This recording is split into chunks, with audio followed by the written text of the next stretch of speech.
मौसम विज्ञान केंद्र रायपुर द्वारा दैनिक मौसम जानकारी। मौसम सारांश।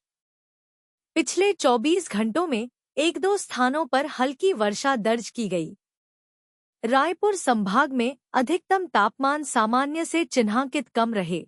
बिलासपुर व दुर्ग संभागों में उल्लेखनीय कम रहे। बस्तर संभाग में सामान्य से कम तथा सरगुजा संभागों में सामान्य रहे। प्रदेश में सर्वाधिक अधिकतम तापमान 38.6 डिग्री सेल्सियस दुर्ग में तथा सबसे कम न्यूनतम तापमान 23.6 डिग्री सेल्सियस पेंड्रा रोड में दर्ज किया गया।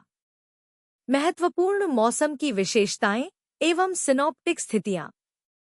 अगले 2 से 3 दिनों के दौरान दक्षिण अरब सागर के कुछ और हिस्सों, मालदीव और कोमोरिन क्षेत्र के शेष हिस्सों, दक्षिण बंगाल की खाड़ी के कुछ और हिस्सों, मध्य बंगाल की खाड़ी के कुछ और हिस्सों और उत्तर पूर्व बंगाल की खाड़ी के कुछ और हिस्सों में दक्षिण पश्चिम मानसून के आगे बढ़ने के लिए परिस्थितियां अनुकूल हैं।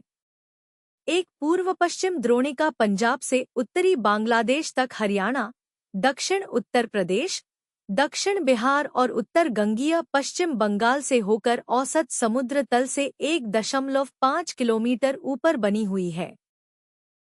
एक द्रोणिका मध्य महाराष्ट्र के ऊपर चक्रवाती परिसंचरण से उत्तरी आंतरिक कर्नाटक से रायलसीमा तक औसत समुद्र तल से 0.9 किलोमीटर ऊपर बनी हुई है। कल का ऊपरी हवा का चक्रवाती परिसंचरण पश्चिम मध्य खाड़ी और उससे सटे दक्षिण पश्चिम बंगाल की खाड़ी के ऊपर औसत समुद्र तल से 1.5 और 5.8 किलोमीटर ऊपर बना हुआ है। 21 मई से प्रदेश में बारिश, बिजली और तेज हवाओं के साथ मध्यम से तीव्र तूफान की गतिविधि बढ़ जाएगी। अगले 5 दिनों का तापमान दृष्टिकोण। अगले 48 घंटों में अधिकतम तापमान में 2 से 4 डिग्री सेल्सियस की वृद्धि और उसके बाद 3 दिनों में 2 से 3 डिग्री सेल्सियस की गिरावट की संभावना है। अगले 2 दिनों तक अधिकतम तापमान में कोई बड़ा बदलाव नहीं होगा और उसके बाद दक्षिण छत्तीसगढ़ में 2 से 3 डिग्री सेल्सियस की गिरावट की संभावना है। धन्यवाद।